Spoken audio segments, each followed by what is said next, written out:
Good morning to all of you my dear students. मैं J K नैन reasoning गुरु आप सभी का स्वागत करता हूं। आप लोग भली भांति परिचित हैं कि सीटिंग अरेंजमेंट चल रहा है और सीटिंग अरेंजमेंट का पार्ट 4 लेकर के आज डिस्कस करूंगा। इस पे 10 क्वेश्चन डिस्कस करेंगे आज की डेट में। पार्ट 4 में कुछ रिलेशन बेस्ड सीटिंग दिए हैं और उसके बाद मैं कुछ आगे बढ़ूंगा। तो आप लोग जो सब्सक्राइब नहीं किए हैं सब्सक्राइब कर लीजिएगा और सारे दोस्तों को शेयर कर दीजिए जिससे सबको बेनिफिट हो जाए। और बोले थे कल की तरह और पहले की तरह हमेशा बोल रहे हैं कि आप लोग कमेंट कीजिए जिससे आप लोग को अगर डाउट क्वेश्चन हो तो उस पर मैं डिस्कस कर सकूं। तो चलते हैं क्वेश्चन पे। ये रहा आपका फर्स्ट क्वेश्चन। देख रहे होंगे 5 क्वेश्चन यहाँ से आपको मिल जाएगा और इस 5 क्वेश्चन को डिस्कस करना है। कह रहा है क्वेश्चन निर्देश में देखिएगा 36 से 40 तक ये 5 क्वेश्चन यहां से आपको मिल जाएगा। कितने लोग हैं तो VUT केंद्र की ओर मुंह करके बैठे हैं। थोड़ा सा गौर कीजिएगा, इसमें थोड़ा थोड़ा बातें चेंज है। कहता है ना ये तीनों तो फिक्स है कि ये किस तरफ देख रहे हैं तो केंद्र की ओर देख रहे हैं, ये फिक्स है, इसमें कोई डाउट नहीं है। केंद्र की ओर है ना, केंद्र की ओर है। अच्छा ABC भी उसी वृत्त में बैठे हैं, यानी ABC जो है तीनों उसी वृत्त में बैठे हैं। बट जो है इनमें से दो केंद्र के विपरीत है, के विपरीत, यानी कि इसमें से भी एक पर्सन ऐसा है जो कि केंद्र की ओर देख रहा है। अच्छा और पढ़ते क्या बात है। अब क्या ना यहाँ पे देखिए थोड़ा सा बात और गौर करने वाली बात है। अब यहां से कितने लोग हैं तो 3 और 3 6 लोग हो गए। तो हम कहते हैं 6 लोग का लाइन खींच लेंगे। ये आपका 6 लोग का लाइन हो गया, ठीक है। अब इस बात को समझिएगा, मैं उस बच्चे को नहीं अभी इसमें सजाएंगे जिस बच्चे को हमें पता नहीं कि वो केंद्र की ओर देख रहा है कि बाहर की ओर।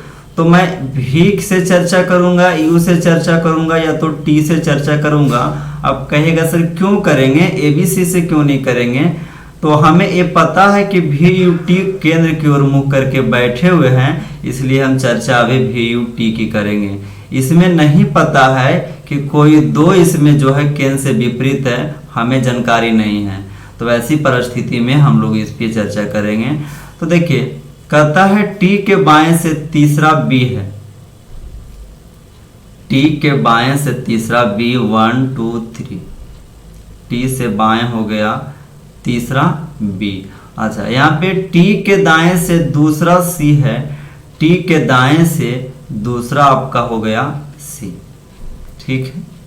हमने इस लाइन को क्लियर कर लिए, इस लाइन को क्लियर कर लिए। अब देखिए थोड़ा सा बात को चलिए लेकर के, C के बाएं से दूसरा V है। अब देखिए यदि मैं केंद्र की ओर, अच्छा ये था क्या, T जो था वो केंद्र की ओर मुख किए हुए है। ये तो क्लियर हो गया कि T जो है केंद्र की ओर मुख किए हुए है ना। अब देखिए गौर करने वाली बात यह है कि ये भी एक दूसरे के अगल बगल में बैठे हैं। तो अभी तो हमें कोई जानकारी नहीं।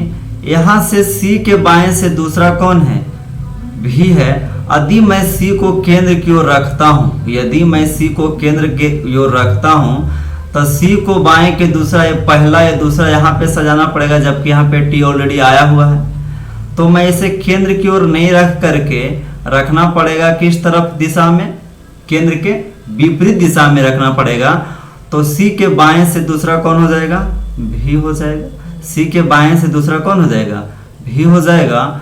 अब देखिए एक लोग हो गए। अब क्या ना U A के दाएं से दूसरा है, U जो है A के दाएं से दूसरा है। A और V एक दूसरे के अगल बगल में बैठे, तो V यहाँ पे अगल बगल में मतलब A यहाँ पे बैठा हुआ होगा, दोनों एक दूसरे अगल बगल में बैठे हुए एक दूसरे के। अब कहता ना एक के दाएं से दूसरा यू है, ए के बारे में कह रहे हैं, ए के दाएं से दूसरा यू है, तो अगर मैं इसे केंद्र की ओर लेके चलूं तो ए के दाएं से दूसरा कौन हो जाएगा, यू हो जाएगा। देखिए केंद्र की ओर माने हैं तो ए के दाएं से दूसरा यू हो गया। अगर मैं बाहर लेकर के चलता ए को तो आप कहिए यू यहां हो जाता, जबकि उस सीट पर जगह नहीं है। तो ए हो गया केंद्र की ओर क्लियर हो गया, सी जो है क्लियर हो गया कि बाहर की ओर है। तो अब देखिए दो लोग को केंद्र के विपरीत रखना था, तो ए तो आपका सी हो गया, सी केंद्र के विपरीत है, इसका मतलब केंद्र के विपरीत बी भी है। एक अंदर हो गया और ये सब तो ऑलरेडी अंदर है, यू भी अंदर होगा, भी अंदर हो गया। तो ये आपका उम्मीद करता हूं कि इंट्रैक्शन आप लोग समझ गए होंगे, सीटिंग अरेंजमेंट आप लोग सीटिंग जो है सेट कर लिए होंगे। अब क्वेश्चन चलते हैं। तो कहता है निम्न में से कौन केंद्राभिमुख नहीं है, तो केंद्राभिमुख कौन नहीं है, तो आप कहिएगा एक तो हो गया सी केंद्राभिमुख नहीं है और दूसरा बी केंद्राभिमुख नहीं, यानी बी सी। जवाब हो गया 36 के ऑप्शन नंबर सी आपका करेक्ट आंसर होगा कि बी और सी केंद्राभिमुख नहीं है, यानी केंद्र के विपरीत बैठे हुए हैं। तो बढ़ते हैं नेक्स्ट क्वेश्चन नंबर ए रहा 37 नंबर। कहता है बी के संबंध में टी का स्थान क्या है। इस टी का स्थान क्या है बी के संबंध में, तो दाएं से 1 2 3, दाएं से तीसरा, दाएं से तीसरा, ये देखिए हो जाएगा। बाएं से तीसरा होगा, देखिए तो 1 2 3, बाएं से तीसरा और दाएं से दोनों हो जाएगा। तो ये जवाब ना हो करके देखिए दिया हुआ है दाएं से तीसरा, दाएं या बाएं से तीसरा, दोनों ओर से तीसरा है। तो हमारा जवाब हो जाएगा ऑप्शन नंबर सी आपका करेक्ट आंसर हो जाएगा। सॉरी सी नहीं, ऑप्शन नंबर डी, दाएं या बाएं से तीसरा। बढ़ते हैं नेक्स्ट क्वेश्चन ए रहा 38 नंबर क्वेश्चन।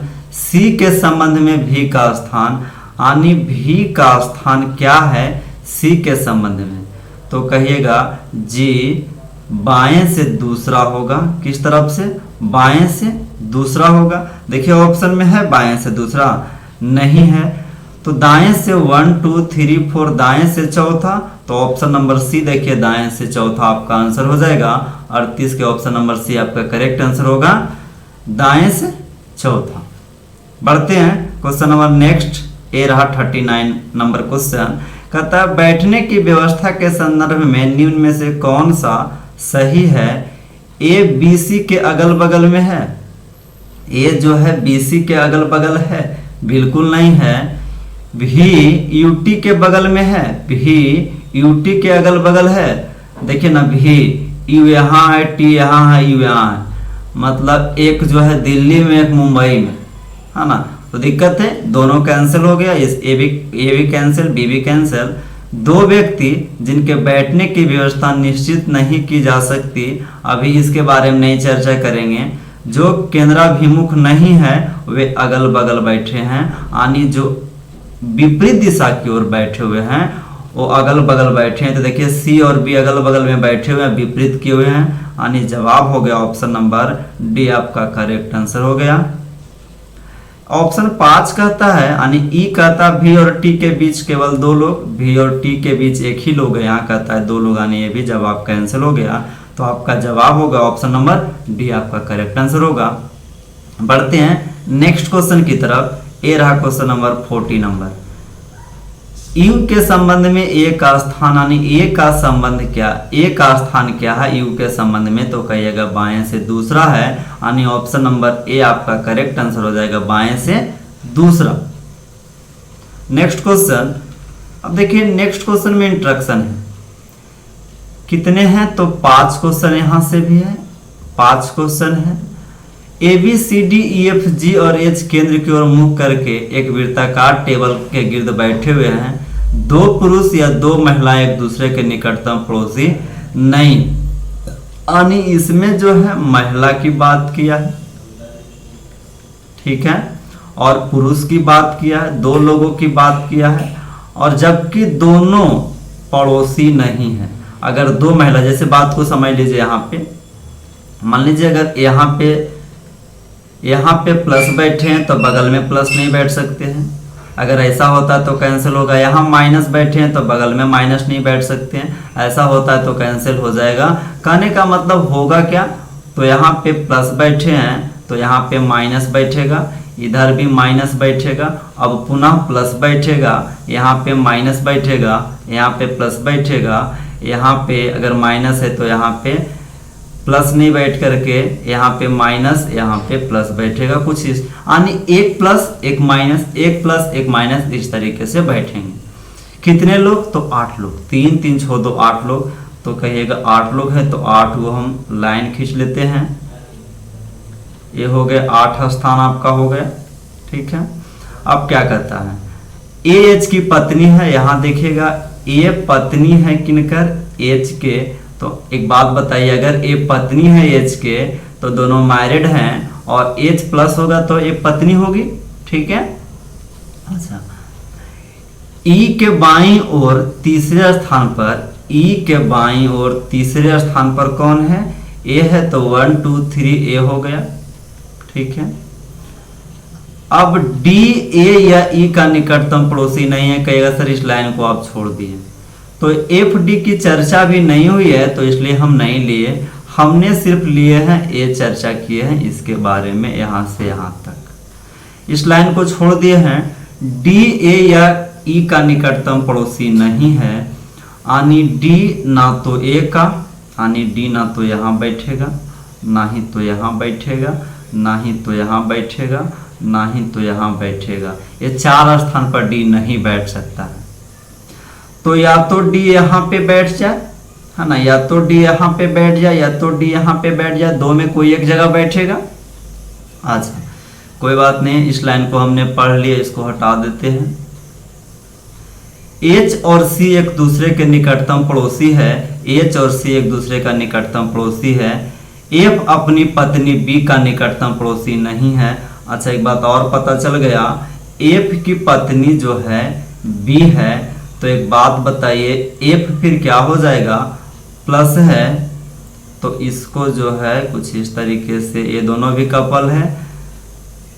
अब हमें थोड़ा सा डी के बारे में सोचना पड़ेगा। डी के दाईं और दूसरे स्थान पर एफ बैठा है। अगर मैं डी को यहाँ पे बैठाता हूं तो यहाँ पे बैठा लेते हैं, तो डी के दाईं और दूसरा कौन हो जाएगा, एफ हो जाएगा।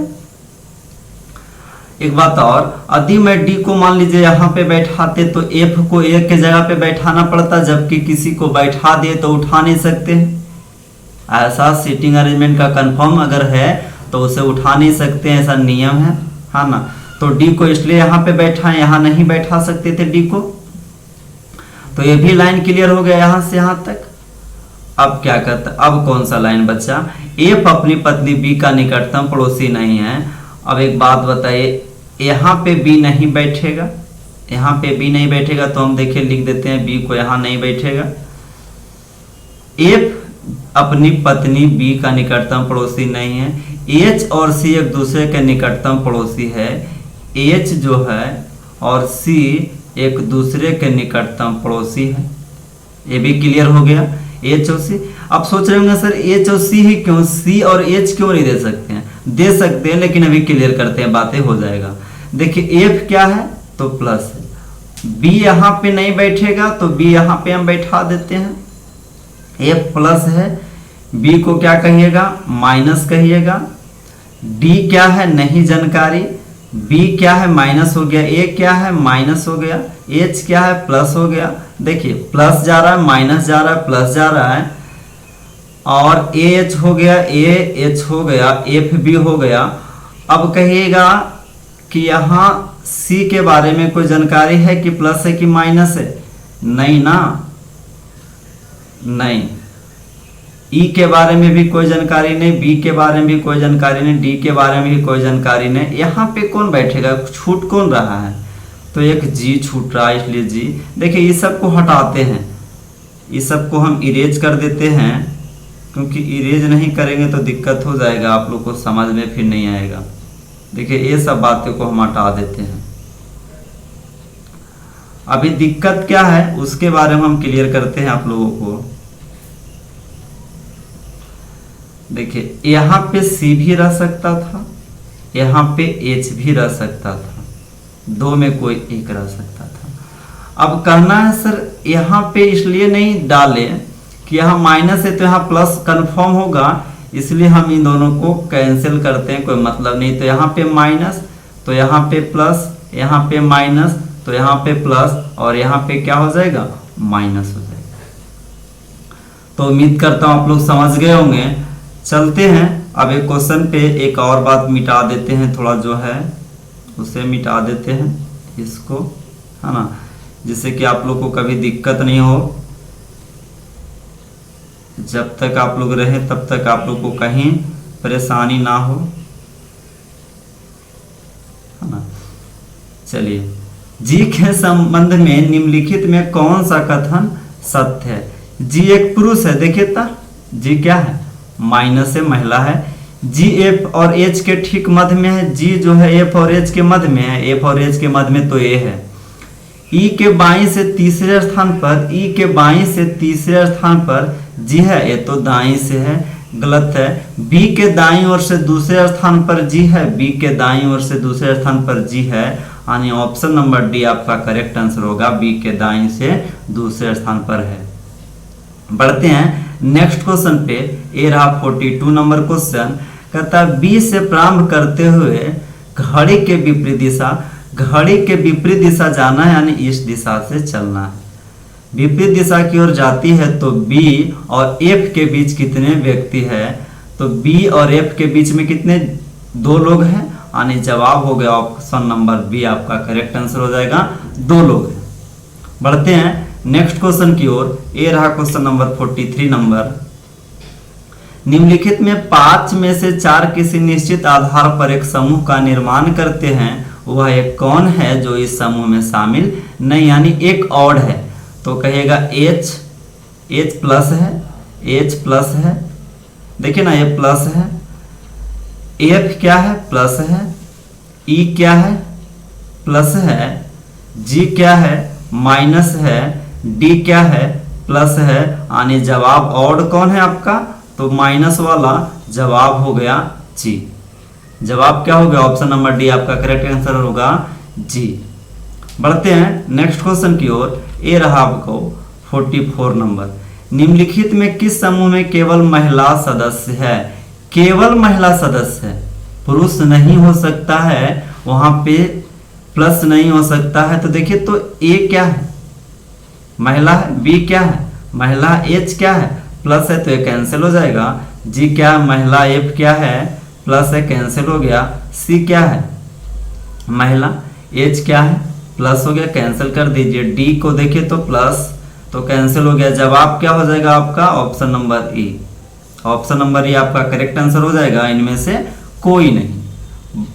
तो ये रहा आपका नेक्स्ट क्वेश्चन 45 नंबर क्वेश्चन, और ये लास्ट क्वेश्चन है आज के लिए। ए से प्रारंभ करते हुए सभी व्यक्ति घड़ी की दिशा में चलना है, अंग्रेजी वर्णमाला के क्रम के अनुसार बैठे, यानी यहाँ पे ए बैठा है तो यहाँ बी बैठा है, तो कितने व्यक्ति को ए को छोड़कर स्थान के मूल स्थान की तुलना में अपरिवर्तित रहेंगे, यानी अगर हम बैठाते हैं तो कितने ऐसे व्यक्ति होंगे जिनका के स्थान परिवर्तन नहीं होगा। तो ए के बाद बी, बी के बाद सी, सी के बाद डी, डी के बाद ई, ई के बाद एफ, एफ के बाद जी और जी के बाद एच। देखिए ना एक इसका परिवर्तन नहीं हुआ एच का, और एक डी का स्थान परिवर्तन नहीं हुआ, यानी दो ऐसे लोग थे जिनका के स्थान परिवर्तन नहीं हुआ, उसको हम अगर कर्म में भी सजा दिए तो भी। तो आपका जवाब हो गया ऑप्शन नंबर सी आपका करेक्ट आंसर हो जाएगा, ऑप्शन नंबर सी यानी 2। तो उम्मीद करता हूं कि आप लोग को सीटिंग अरेंजमेंट 80 से 90% समझ में आ गया होगा अब तक पार्ट 4 तक आते आते। तो इसी तरीके से आप लोग देखते रहिए और सीटिंग अरेंजमेंट सीखते चलिए। रीजनिंग में सबसे अच्छा टॉपिक सीटिंग अरेंजमेंट है जो कि अच्छा मार्क्स दिलवाता है। तो आज के लिए इतना ही, मिलते हैं कल के डेट में। थैंक यू, धन्यवाद।